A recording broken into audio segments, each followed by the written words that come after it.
নানা কারণে বেশ কয়েকবার পিছিয়ে যাওয়ার পরে মঙ্গলবার আসানসোল সিবিআই আদালতে কয়লা পাচার মামলার চার্জ গঠন। গত ২৫শে নভেম্বর সোয়ালজবাব শেষে বিচারক রাজেশ চক্রবর্তী এমনটাই নির্দেশ দিয়েছিলেন।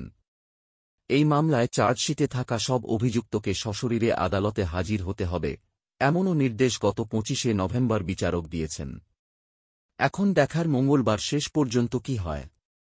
এই মামলার চার্জশিটে নাম থাকা ৪৮ জন অভিযুক্তর মধ্যে বিকাশ মিশ্র গত ২৫শে নভেম্বর সশরীরে আসানসোল সিবিআই আদালতে হাজির না থাকায় চার্জ গঠন পিছিয়ে গেছিল।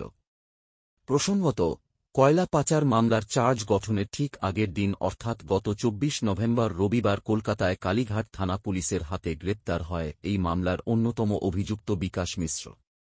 রবিবারই তাকে সেখানকার আদালতে তোলা হয়েছিল, কিন্তু বিচারক তার জামিন নাকচ করে প্রেসিডেন্সি জেলে পাঠিয়ে দেন।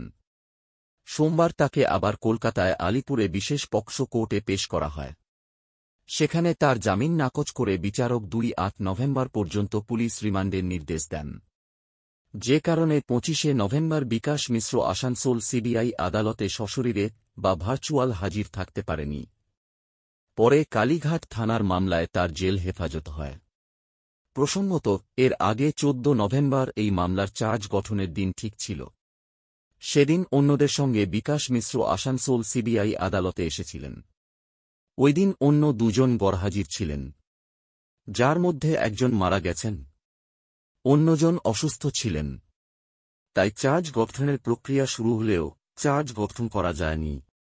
সেদিন আইনজীবীদের তরফে সিবিআইয়ের ধারা নিয়ে আপত্তি করে সওয়াল করার সময় চেয়েছিলেন।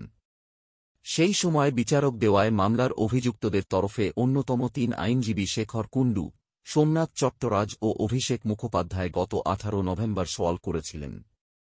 সেদিন শুনানি শেষে বিচারক রাজেশ চক্রবর্তী ২৫শে নভেম্বর সোমবার সিবিআইকে চার্জ গঠন করার নির্দেশ দিয়েছিলেন, কিন্তু সেদিনও তা সম্ভব হয়নি। প্রসঙ্গত, কয়লা পাচার মামলায় সিবিআই মোট ৩টি চার্জশিট আসানসোল সিবিআই আদালতে জমা দিয়েছে। তাতে ৫০ জনের নাম আছে। তার মধ্যে অন্যতম অভিযুক্ত বিনয় মিশ্র এখনও ফেরার।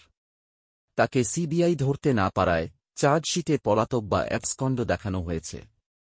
শুনানি চলাকালীন একজন মারা গেছেন, যে কারণে সিবিআইয়ের মোট ৪৮ জনের নামে চার্জ গঠন করার কথা। ইতিমধ্যেই চার্জ গঠনের প্রক্রিয়ায় কার বিরুদ্ধে কোন ধারা দেওয়া হয়েছে তা সিবিআই আদালতে জানিয়েছে। এই ৪৮ জনের মধ্যে ব্যক্তিগত বা ইন্ডিভিজুয়াল ৩ জনের নামে চার্জ গঠনের কথা বলা হয়েছে। তার মধ্যে অন্যতম হল এই বিকাশ মিশ্র। বাকি দুজন হল অনুপ মাঝি ওরফে লালা ও রত্নেশ্বর ভার্মা ওরফে রত্নেশ। এর পাশাপাশি আরও ২৩ জনের নামে একসঙ্গে ১০ সরকারি কর্মী বা পাবলিক সার্ভেন্ট ও ১২টি কোম্পানির নামে এই মামলায় চার্জ গঠনের কথা বলা হয়েছে।